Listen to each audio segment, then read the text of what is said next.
নমস্কার। আমি university life, college লাইফে কবিতাই লিখতাম। তারপর কবিতা লিখতে লিখতে তখন বেশ ভালোই চলতো, কিন্তু অতটা পরিপক্কতা পাইনি, যার জন্যে মাঝখানে কিছুটা বিরাম দিয়ে আমি আবার কবিতা লেখা শুরু করলাম।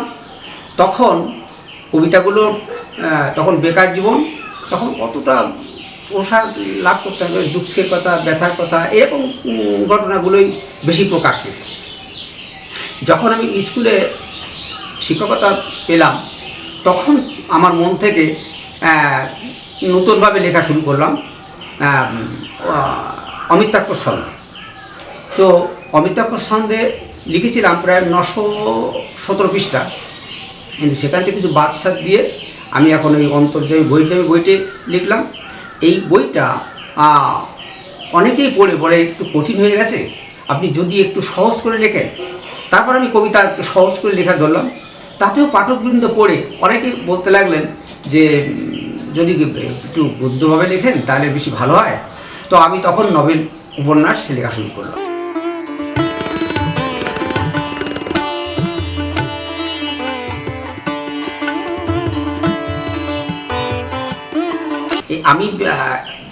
আমি দর্শক যাতে বইটা দেখে বা নামটা দেখে সরাসরি বুঝতে পারেন যে হ্যাঁ, এই বিষয়ে লেখা বা এইটা একটা আমার জীবনে এটা গ্রহণ করা যেতে পারে, বা একটা ভালো দিক বা মন্দ দিক যে কোনো দিক হতে পারে, পাঠকের সেটা বুঝতে পারে, যার জন্য আমি এই সমস্ত নামগুলো দিয়েছি।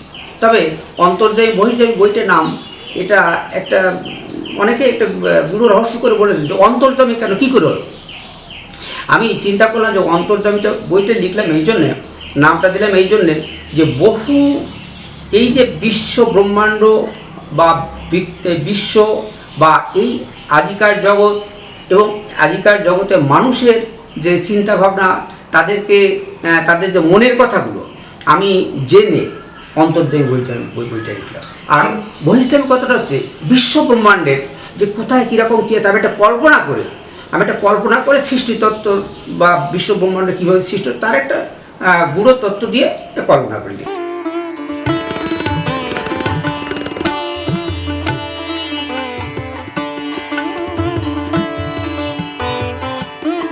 আমি যে সমস্ত বইগুলো কল্পনা করে লিখি, সেই কল্পনা করে লেখার পর আমার ছোট ছেলে সৌম্য বিশ্বাসকে, ইংলিশের ছাত্র ছিল, ও অনেক বই পড়েছে। আমি ওকে বলতাম যে দেখ এই ঘটনা লিখেছি, ও তখন চমক দিয়ে বলতো, বাবা তুমি এই ঘটনাটা কী করে জানলে, তুমি তো এই সমস্ত বই পড়ো না, তাহলে তুমি কী করে জানলে।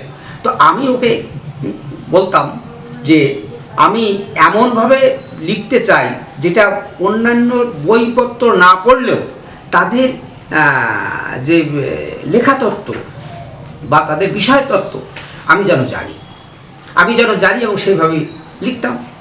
ও বারবারই বলতো যে এই সমস্তগুলো কী করে জানলে। যাক, এটা ঈশ্বর তত্ত্ব বা মা সরস্বতী কীভাবে যেভাবে হোক এটা হয়ে গেছে। আর দ্বিতীয় দেবদার বইটা আমি শরৎচন্দ্র চট্টোপাধ্যায়, লেখক শরৎচন্দ্র চট্টোপাধ্যায়, উনি তো গদ্য ভাষায় লিখেছেন। আমি চিন্তা করলাম একটা ব্যাপার, ওনার সে হাত দেওয়া তো সহজ কথা নয়। তো আমি চিন্তা করলাম আমি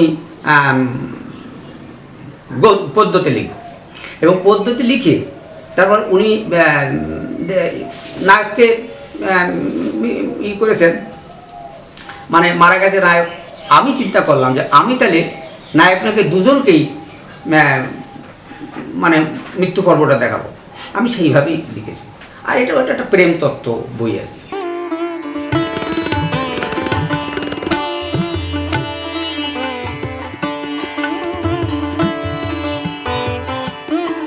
আমি প্রথম যখন লেখাটা শুরু করি, তখন ঘটনাগুলো আমার কাছে একটু অজানা, বিভিন্ন বিষয় একটু অজানা ছিল। এই জন্যে যে সমস্ত কবিতাগুলো লিখেছি, যেটা সম্পর্কে জেনে সেটাকে একটু দীর্ঘায়িত করেছি। তবে এই দীর্ঘায়িত কবিতা লেখার ফলে পাঠিকাবৃন্দ তারা বলে আজকাল ছোটো ছোটো কবিতা যদি লেখেন তাহলে সেটা ভালো হয়। তো আমি তারপর থেকেই ছোটো কবিতা লেখা শুরু করি।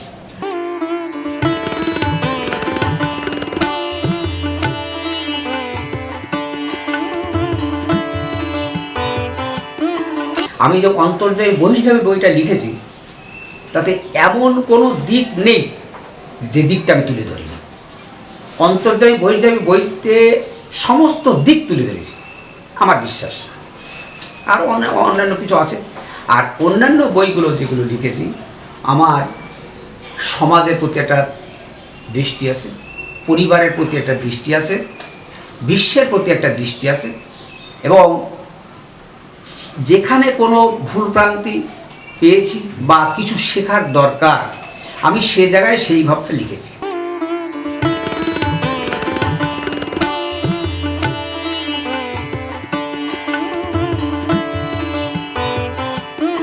ওই যে নিবন্ধ কথার সহজ কথাটা আমি লাস্ট কথার আগে বলি, আমরা দুজনের ভিতর ভালোবাসাটা এত নিবিড়, সেটা বলতে গেলে আমাকে বললো আমাদের সম্পর্কে কিছু একটা লেখা লিখেছ। সঙ্গে সঙ্গে আমি ছদ্মনামে পুঞ্জাক্ষী সুব্রাতে একটা বই লিখেছি। ও আমাদের দুজনের ব্যক্তিগত। আরেকটা ব্যাপার যেটা অনেকে বলেছেন এমন কথা কেউ বলে না, সেটা হচ্ছে মানুষ মরণশীল, ম্যারেজ মোর্টাল, যে কেউ মারা তো যেতেই হবে। কিন্তু আমি ভাবি যে স্ত্রী যদি বিয়োগ ঘটে এবং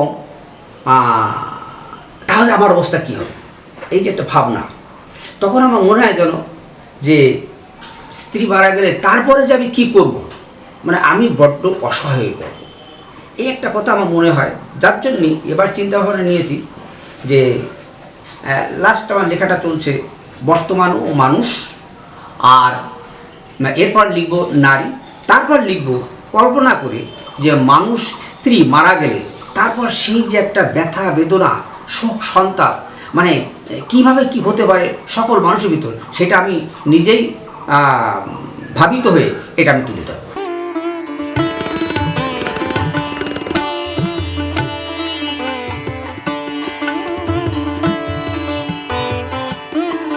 আমি বহু পরিবারে দেখেছি স্বামী স্ত্রী দুজনে ঝগড়া করছে, অশ্লীল ভাষা ব্যবহার করছে, সন্তান পাশে রয়েছে, সন্তানটাও তাই শিখে যাচ্ছে।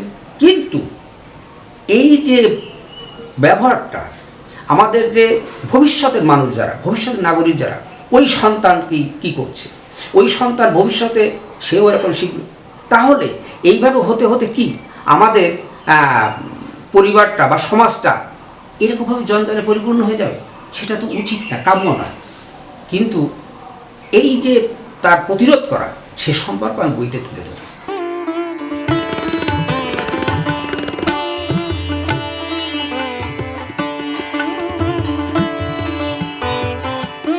যে আমি যখন ডেলি প্যাসেঞ্জারি করতাম তখন আমি চুপচাপ বসে থাকতাম। কিন্তু চুপচাপ বসে থাকা মানে আমার ওই ভাবনাটা থাকতো কী লিখবো, কী বিষয়ে, কী প্লট পাবো, কোথা থেকে প্লট পাবো। তখন আমি যখন যে কথাটা মনে পড়তো আমি সিরকুটে লিখে রাখতাম। সিরকুটে লিখে কিছু দু একটা কথা লিখতাম, লিখে নিয়ে পরবর্তীতে সেটা লিখতাম। তবে হ্যাঁ, প্লট পাওয়াটা সত্যি খুব কষ্টের ব্যাপার। আর এই প্লটটা বিভিন্ন জায়গায় সংমিশ্রণ যদি মেশা যায়, বিভিন্ন জায়গায় যাতায়াত করা যায়, বিভিন্ন ঘাত প্রতিঘাতে পড়া যায়, তাহলে এই সমস্ত প্লটগুলো পাওয়া সম্ভব হয়। তবে এখন আমার প্লট মানে আমি বিশেষ করে মানুষ সম্পর্কে বেশি লিখি, পরিবার, সমাজ, দেশ এই সম্পর্কে বেশি লিখি, যার জন্য কোথাও কোনো এই সমস্ত ঘটনাগুলো যখন যেখানে ঘটে আমি সেগুলো সেখান থেকে কালেকশন করে নিয়ে আসি।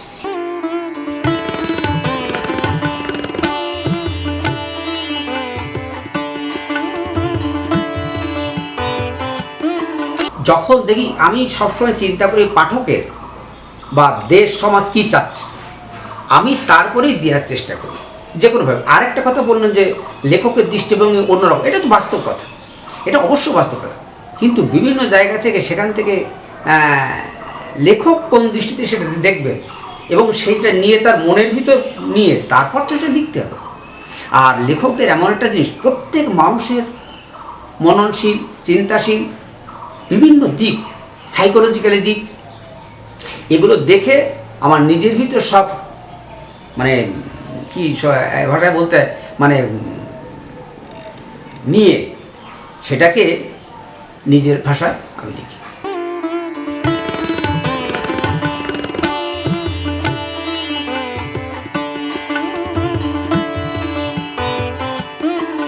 আমি একবার আমার এক স্যারকে, অন্তত 40-50 বছর আগের স্যার, তা উনি আমাকে ফোন করেছেন। ফোন করলে, হ্যাঁ সুকুমার, আমি তোমাদের বাড়ি বেড়াতে আসবো, তো কীভাবে আসবো? তা আমি বললাম, স্যার ভালো আছেন? তো স্যার বলে, জানলে কী করে? স্যার আমরা তো ছাত্র, স্যারদের সব কিছু মনে থাকে, ছাত্রদের সব কিছু মনে থাকে, ছাত্রদের সব কিছু মনে থাকে, স্যারদের অতটা মনে থাকে না। অত ছাত্র একের পর এক আসছে যাচ্ছে, তারা একই আর পাশ করে যাচ্ছে, আবার তারা আসছে, কিন্তু ছাত্ররা স্যারকে বলে না। আমি একজন লেখক, আমার বয়স যত যাই হোক না কেন, আমি যখন লিখি, উপন্যাস লেখার সময় আমি ঔপন্যাসিক মন নিয়ে আমি লিখি, সেখানে তো রস দিতেই হবে। কিন্তু আমি যদি আমার বয়সে এটা ভাবি, তাহলে তো সাহিত্যে সেটা তো হবে না। অর্থাৎ যখন যেখানে যে রস দেওয়ার দরকার, যে কাব্যিক রস দেওয়ার দরকার, সিঙ্গার সংস্কৃতের কথা এটা বাদ দিলাম, তবুও কখনো কখনো হয়ে যায়, যেমন রবীন্দ্রনাথ ঠাকুর দিয়েছেন, বিভিন্নভাবে বলেছে।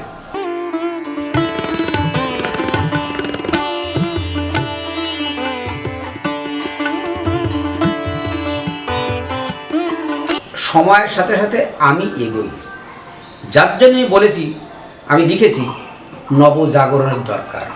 অনেক জায়গায় লিখেছি নবজাগরণের দরকার, তার কারণ তাহলে আধুনিক যুগেও অনেক জায়গায় আমার দৃষ্টিভঙ্গি এসেছে, যেন এখানে একটু হয়ে যাচ্ছে যে নবজাগরণের দরকার। এ প্রসঙ্গে আমি আরেকটু বলি। 1972 সালের ঘটনা। আমি 82-83 সালে একটা ম্যাগাজিনে পড়েছিলাম, বিদেশের থেকে দুজন নারী পুরুষ বন্ধুকে, হাজব্যান্ড ওয়াইফ যাই না, এসেছিলেন, এসে কলকাতায় দাঁড়িয়েছিলেন। দাঁড়িয়ে ওনারা দেখছেন যে এই যে প্রত্যেকটা জুটি, অর্থাৎ নারী পুরুষ ঘুরে বেড়াচ্ছে, এরা একসঙ্গে না, এরা ঘুরে পড়ছে নারী অত পুরুষ। তখন উনি একটা প্রশ্ন করেছিলেন, এরা কি সবাই সমকামী? তখন ওইটা পড়ে আমার মনের মধ্যে একটু আঘাত পেলাম। তখন চিন্তা করলাম যে নারী পুরুষের বন্ধুত্ব একটা দরকার, যেখানে ওই সমস্ত চিন্তাভাবনাগুলো থাকবে না বটে, কিন্তু বন্ধু, যেটা বর্তমান সমাজে নারী পুরুষের বন্ধুত্ব ভীষণভাবে দরকার আমি মনে করি।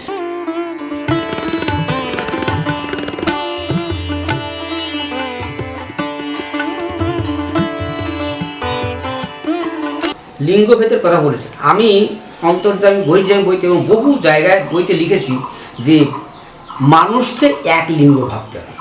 মানুষ যখন দুটো লিঙ্গ বুঝবে, তখনই মানুষের ভিতরে একটা ভেদাভেদ সৃষ্টি হয়ে যাবে। কিন্তু নারী পুরুষ মিলে এক লিঙ্গ, দুই লিঙ্গ ভাবা যাবে না। মানুষ এই ভাবনা চিন্তাটা নিয়ে আমাদের এই বর্তমান যুগে এগোলে আমি শ্রেষ্ঠ মনে করি। তবে নারী পুরুষের বন্ধুত্ব লিখেছি, লিখতে গিয়ে আমি দেখেছি যে শেষে যেন কেমন একটা অমিল হয়ে যায়। দেখা যায় শেষে বিয়ে হলো ভালো, শেষে বিয়ে হয়েছে, কিন্তু দুজন সেই নারী পুরুষের যে একটা ভেদাভেদটা, এই ভেদাভেদটা কেমন একটা অন্যরকম হয়ে যায়। ফলে শেষ পর্যন্ত দেখাতে হয়েছে যে বিয়েটাই দেখি।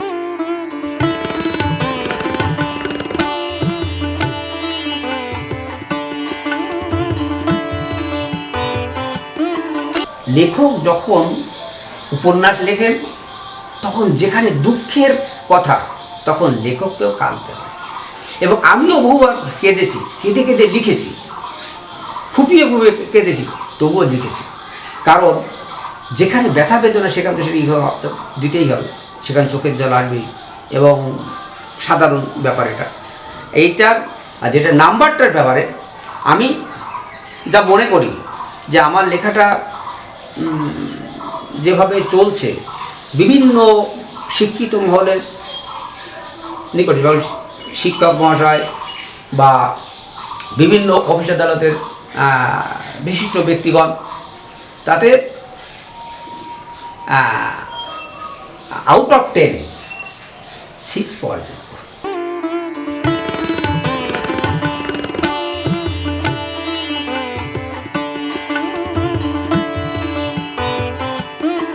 আমার আত্মবিশ্বাস, আমি মানুষকে নিয়ে, সমাজকে নিয়ে, দেশকে নিয়ে যেভাবে লিখে যাচ্ছি, তাতে মানুষের, দেশের, সমাজের এটা উন্নতি ঘটবেই। কারণ আমি যেখানে ভুল ত্রুটি দেখেছি, অসুবিধাজনক দেখেছি, সেখানে অ্যাডভাইজারের মতো আমি উপদেশ দিয়েও লিখেছি। এরকম বহু লেখা আছে যে এরকম হলে এই হয়। যেমন আমাদের এই বাস্তব জগৎ কথা বলি, সন্তান সন্ততির কথাটার পরে আমি বিশেষ গুরুত্ব দিচ্ছি। কারণ এই যে বর্তমান যে সন্তান সন্ততিগুলো প্রায় সময় বলে যে আমি এইরকম হয়ে যাচ্ছে, সেই রকম হয়ে যাচ্ছে, ওই রকম হয়ে যাচ্ছে, কিন্তু কেন? সেইটা কিন্তু মূলটা কেউ ধরে না। ফাদার মাদারকে যদি প্রথম ধরা হয় তাহলে কিন্তু অতি উত্তমের দিকে এগিয়ে যায়। কিন্তু এই ভুলটা মা বাবাও স্বীকার করে না, দোষ দেয় পরিবেশে। কিন্তু পরিবেশের প্রথম কারা এলো? পরিবেশের প্রথম তো মা বাবা, ঠাকুরদা ঠাকুমা, তারাই তো এলে। কিন্তু দোষ দেয় ছেলেমেয়েদের উপর।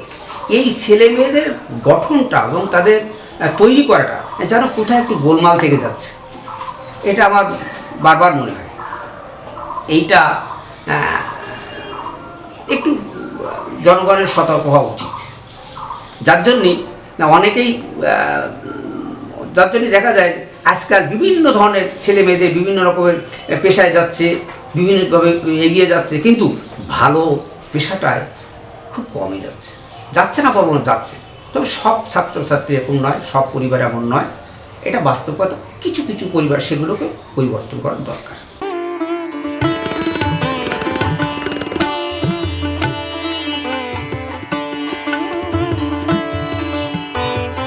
নমস্কার, সবিতা বিশ্বাস। আমি ওনার পড়া, ওনার লেখা সংগ্রহ করি, সহযোগিতা করি, ভালো লাগে, গর্ববোধ হয়, কিন্তু পড়তে পারি না। তো ওনাকে সমস্ত কিছুতেই আমি সহযোগিতা করি। কোনো কিছু জিজ্ঞেস করলে, সেটা আলোচনা করলে, সেটার দুজন আলোচনা করে সেটা উত্তরটা দেওয়ার চেষ্টা করি। তো উনি এইভাবে লিখে যাক, এটাই আমার কাম্য।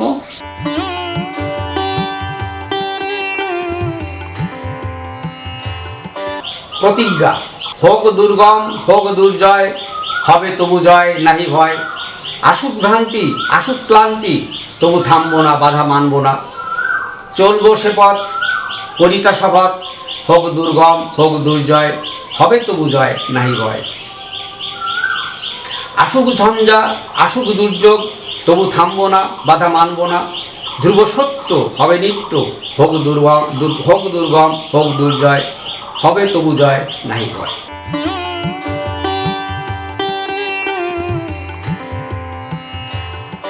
সুন্দরের ভেদ, কার মনে কি সুন্দর, কার মনে কি অসুন্দর, পরিবেশ ভেদে নির্ভর করে এর মহাবিচার।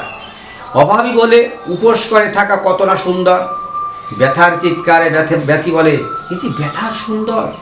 বেকার কর্মের আশায় বলে আশা কত সুন্দর। শ্রমিক কাজ না পেয়ে বলে হায় ভয়ঙ্কর সুন্দর। উপাহীন ব্যথা বাড়া মনে বলে আত্মহত্যাই কি সুন্দর। দীর্ঘশ্বাসে দুঃখী বলে দুঃখই কত সুন্দর। প্রিয়হারা অভাগিনী বলে প্রিয় বিরহ কত সুন্দর। পাগল পাগলির কাছে পাগলামি কত সুন্দর। ভ্রমণকারীর কাছে দেশ বিদেশ কত সুন্দর। চিত্রকারের কাছে দৃশ্যাবলী কত সুন্দর। নিজের কষ্ট বনে চেপে রাখা সে এক অনন্ত সুন্দর। নিজের জন্য অপারকে বিরক্ত না করা সে যে অপার সুন্দর। নিজের স্বার্থ উজাড় করে যে অপারের স্বার্থে দেখে সুন্দরে, বিশ্বের শ্রেষ্ঠ মানুষ সচেতনে দেখে সেই মানব সুন্দরে।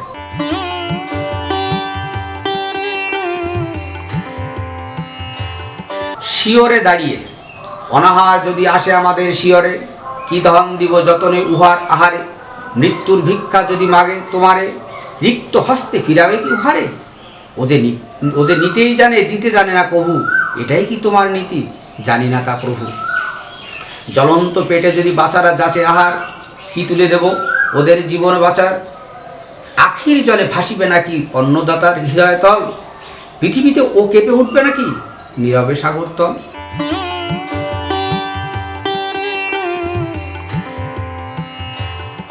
আপন ও পর, আচার আচরণে ব্যবহারে আপন কিংবা পর তাও জানা যায়। আপন কিংবা পর তাও গড়ে ওঠে তার মানবিকতায়।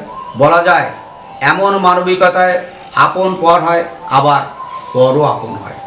মানবের সাথে মানবিকতা তাই তো রক্ষা পায়। মানুষের মনুষ্যত্ব গড়ে এই ভাব বিনিময়। যাতায়াত দেখা দেখি তাও তো কম সাহায্যের নয়। পরকে আপন করা যায় নিজের মানবিকতায়, আবার আপনও পর হয় একদম তার নিজের অবহেলায়। হৃদয়তন্ত্রে গড়ে ওঠে তন্ত্রে তন্ত্রে যত, এক সুতোয় বাঁধলে তন্ত্রে তন্ত্রে এক হয় তত।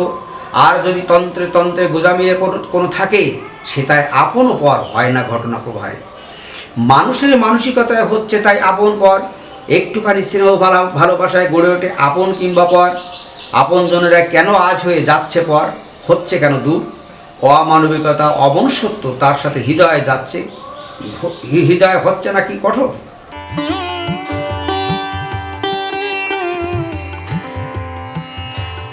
জন্মভূমি, তবুও আজ মনে পড়ে তোমাকে। তোমার মাতৃ সদা অমৃত, তুমি যেন সকলের চেয়ে মধুর। তোমার বুকের হাওয়া প্রতীপ্ত কমল খাতের পরশ। দূরে তুমি তবু মনে করি, দূরে তুমি তবু মনে করি তোমার কোলে জন্মেছি বলে। মনে পড়ে বহুবার বহু সময়ে তোমার আকাশ বাতাস চিনেছি, জেনেছি নূতনভাবে ভূ সংকল্পে। সে চেনা সে জানা কেমনে ভুলিব তোমায়, অতৃপ্ত আশা থেকে যায় আমার মতো শত শত অবাগানের।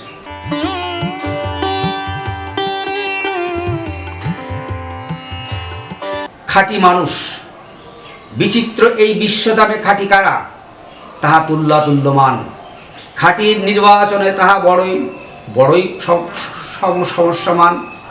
তবুও যারা সত্য আছেন তারা চিরদিনই সত্য। জীবন চরিতে তারাই খাঁটি, জীবন পাতায় তারাই পরিপাট্য।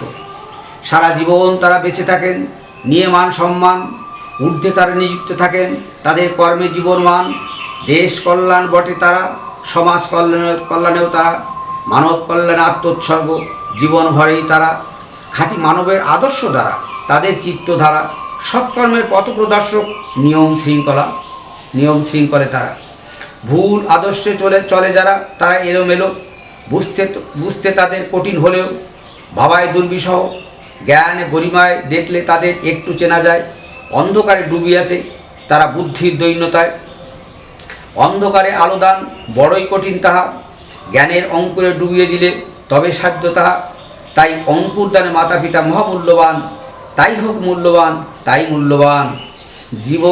জীবন বীজে যেমন বীজে জন্মদান, তেমনই করে দান মানবের উৎসর্গতেও তাই সমীক্ষামান।